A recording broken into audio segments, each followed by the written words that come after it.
राधे कृष्ण दोस्तों। मैं एक बार फिर Kavita Bedi, numerologist, mobile numerologist, crystal healer and remedies की छोटी छोटी रेमेडीज़ जिसमें कोई पैसा नहीं लगता है, सिर्फ थोड़ी सी मेहनत लगती है और चैंटिंग लगती है। वो भी अगर हम अपने लिए ये नहीं कर सकते तो फिर हम बताइए इससे ज़्यादा मैं आपके लिए क्या कर सकती हूँ। जो मेरी आज की रेमेडी है वो रेमेडी ये है कि जब हमारे बच्चे पढ़ते हैं, चाहे वो कॉलेज के हों, स्कूल के हों, या फिर वो यूनिवर्सिटी में पढ़ते हों, पीएचडी कर रहे हों, या फिर मदर्स या कोई भी, जैसे अभी तक मैं पढ़ रही हूँ, मैं कोई ना कोई कोर्स लेती रहती हूँ। न्यूमरोलॉजी का कोर्स किया मैंने, मोबाइल न्यूमरोलॉजी का कोर्स किया, उसके बाद मैंने क्रिस्टल हीलिंग का कोर्स किया, अब मैं टैरो कार्ड रीडिंग कर रही हूँ। ताकि मैं ये सब मैं किसके लिए कर रही हूँ, ये सब मैं आप लोगों के लिए कर रही हूँ। मेरा मतलब पैसा कमाना नहीं है, मेरा मोटिव जो है लोगों की हेल्प करना है। और ये जो ज्ञान है, ये सब ज्ञान हमारे वेदास से आया है। और यही छोटी छोटी रेमेडीज़ जो हैं, जो पैसे नहीं खर्च कर सकते हैं, ये रेमेडीज़ उनके लिए भी हैं, और जो कर सकते हैं ये रेमेडीज़ उनके लिए भी हैं। तो मैं बात कर रही थी कि जब बच्चे पढ़ाई करते हैं या कोई भी किसी भी टाइप की पढ़ाई करता है तो उसे किस डायरेक्शन में बैठना चाहिए। पढ़ाई करने वक्त हमारा फेस हमेशा पूर्व दिशा की तरफ होना चाहिए, ईस्ट की तरफ। मतलब वेस्ट की तरफ हमारी बैक होनी चाहिए और ईस्ट की तरफ हमारा फेस होना चाहिए, या फिर हमारा फेस नॉर्थ की तरफ होना चाहिए और साउथ की तरफ हमारी पीठ होनी चाहिए।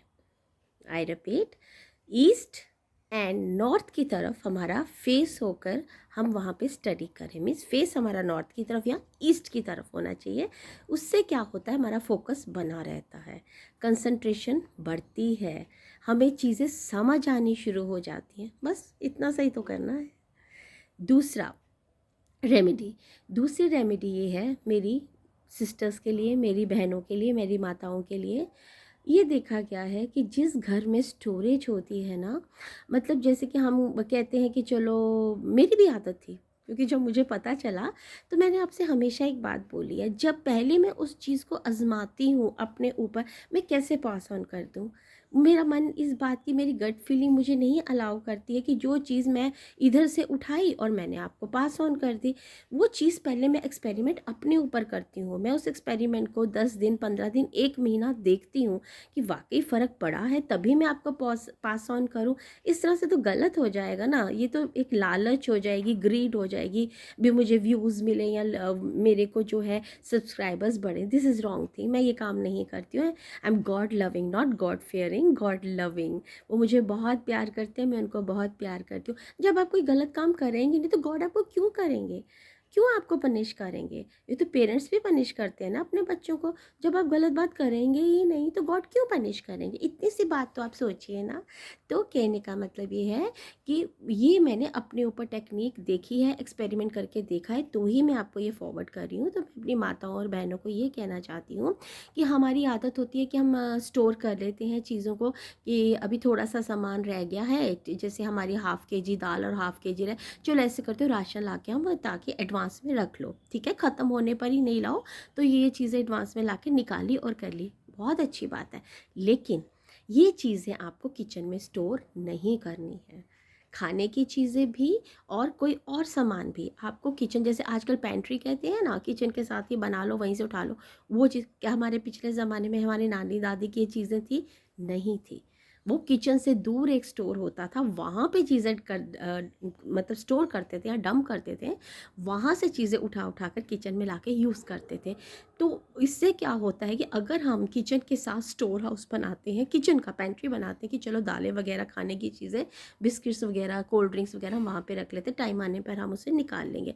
तो होता क्या है, इससे जो घर का हम काम करता है ना इंसान, हस्बैंड कह लो या कोई भी, उनके बीच में हमेशा झगड़े रहते हैं। घर में हमेशा झगड़े रहेंगे, पति पत्नी में झगड़े रहेंगे, उसके बाद हमारी बैक पेन हमेशा रहेगी और साथ में हमारी जॉइंट्स पेन रहेंगे। छोटी छोटी रेमेडीज़ हैं, कोई वो नहीं है। आप वहाँ पे कुछ भी बना लीजिए, लेकिन पहली बात है कि बनाए ही नहीं, ठीक है। अगर है तो उसे मंदिर या किसी और काम के लिए यूज़ कर लीजिए।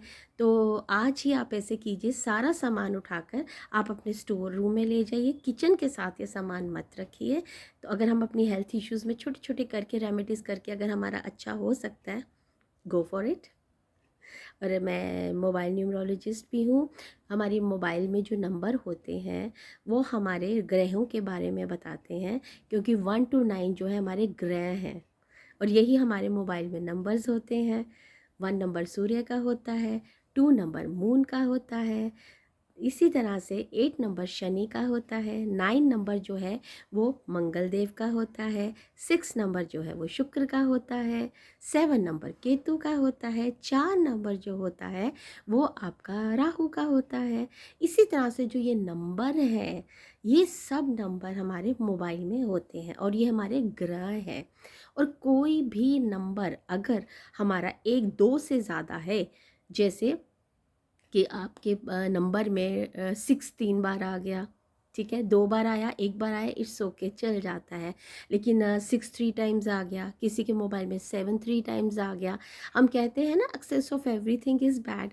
अब 1 नंबर सूर्य का है, और जिनको सूर्य है 1 नंबर है, उनके पास अथॉरिटी होती है, उनके पास लीडरशिप होती है, ठीक है। वो they are very lucky people, उनके ऊपर सूर्य देव का जो आशीर्वाद होता है, ब्लेसिंग्स होती है। लेकिन अगर यही 1 नंबर ज़्यादा बार आ जाए, 2 बार से ज़्यादा बार हमारे लोशु ग्रिड में, लोशु ग्रिड होता है हमारे ग्रह का, जैसे हमारे हाउसेस होते हैं, हम एस्ट्रोलॉजी में हाउसेस बनाते हैं, वैसे न्यूमरोलॉजी में हम लोशु ग्रिड बनाते हैं, प्लैनेट्स ही होते हैं।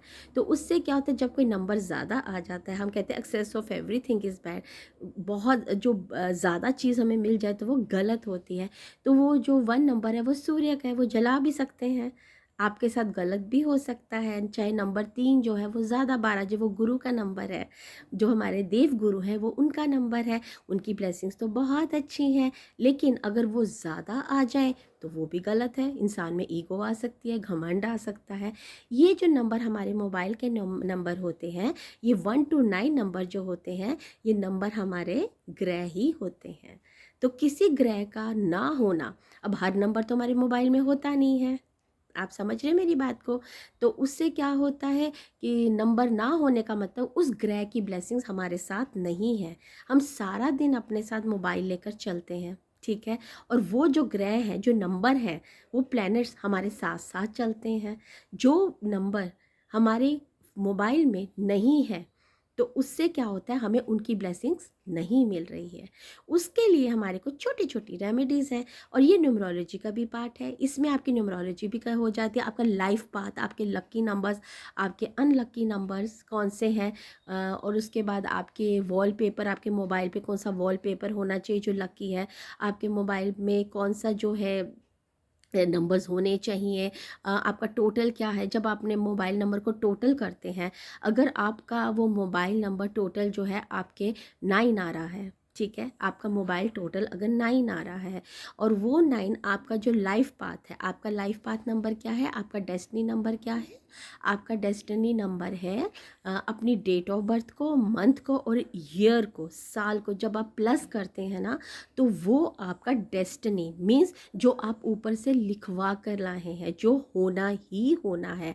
अगर आपका मोबाइल नंबर, आपका जो 9 मोबाइल नंबर है, अगर आपके डेस्टिनी नंबर के साथ DOB, डेट ऑफ बर्थ पूरी टोटल करके उसके साथ नहीं मैच कर रहा, तो आपकी लाइफ में प्रॉब्लम्स ही प्रॉब्लम्स आएंगे। उसके लिए भी रेमेडी है, उसमें भी कोई पैसा नहीं लगता है, बस छोटी छोटी चीज़ें जो आपके घर में ही चीज़ें पड़ी हुई हैं, उन्हीं की आपको रेमेडीज़ करनी है।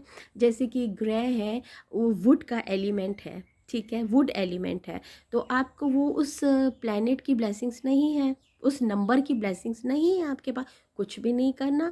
आप वुड की पेंसिल यूज़ कीजिए, वुड का आप पेन यूज़ कीजिए, वुड के बने फर्नीचर पे आप बैठिए, घर में वुड फर्नीचर लाइए, लाना तो है ही है, चलो एक चेयर ही ले आओ, अपने लिए ले आओ, वुड का पेन यूज़ कर लो। तो बस छोटी छोटी रेमेडीज़ है। तो अगर किसी को भी मोबाइल न्यूमरोलॉजी अपने नंबर के बारे में पूछना है या अपनी न्यूमरोलॉजी के बारे में, अपनी लाइफ पाथ के बारे में, इस जस्ट लाइक अ एस्ट्रोलॉजी। एस्ट्रोलॉजी में 12 घर और 9 प्लैनेट्स होते हैं, न्यूमरोलॉजी में 9 प्लैनेट्स और 9 ही घर होते हैं। तो इस बिल्कुल एस्ट्रोलॉजी की ही तरह होती है। और अगर किसी को ज़रूरत है तो मेरा मोबाइल नंबर मैंने यहाँ नीचे दे रही हूँ डिस्क्रिप्शन में, आप मोबाइल पे मुझे चैट कर सकते हैं, यहाँ पे मैसेज छोड़ सकते हैं, क्योंकि मैं पूरा दिन बहुत बिज़ी होती हूँ, क्योंकि मुझे क्लाइंट्स के साथ मेरा जूम पे मेरी उनके साथ मीटिंग हो रही होती है, कंसल्टेशन हो रही होती है। तो मैं आपसे सिर्फ ये रिक्वेस्ट करती हूँ कि प्लीज़ अगर किसी को मेरे से कंसल्टेशन ले रही है, कोई भी हेल्थ इशू आ रहा है, आपके बिज़नेस में प्रॉब्लम आ रही है, या आपके घर में लड़ाई झगड़े हो रहे हैं, आपके बच्चे पढ़ाई नहीं कर रहे हैं, उनकी शादी नहीं हो रही है, तो छोटी छोटी रेमेडीज़ हैं, कुछ नहीं है, सिर्फ आपको चैंट करना है और साथ में आपको छोटी छोटी रेमेडीज़ करनी है, गॉड को बुलाना है, मेडिटेशन करनी है। छोटी छोटी रेमेडीज़ हैं और वो रेमेडीज़ का जो है मेरे पास हर चीज़ का हल है। आप मुझे सिर्फ व्हाट्सएप पर मेरे को मैसेज छोड़ सकते हैं और वहाँ पे मैं आपको चैट के थ्रू आपके कंसल्टेशन और आपका जवाब दे सकती हूँ। और you can ask me over there, DM me over there। Thank you very much. Radhe Radhe.